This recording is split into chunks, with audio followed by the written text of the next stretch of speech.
Na večer vracejí se elektromobily k pramenu své síly v pražských městských podnicích, aby tu zvolna shromažďovali do svých baterií levný noční proud.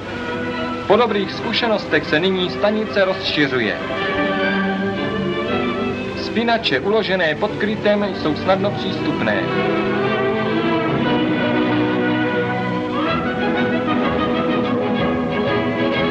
Obsluha elektromobilu s alkalickými ocelovými bateriemi je jednoduchá.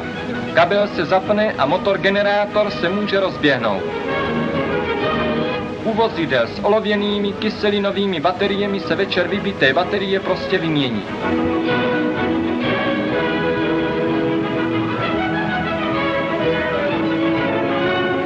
Elektromobily se hravě obsluhují jedinou páčkou, neboť nemají ani spojku, ani rychlostní skříň.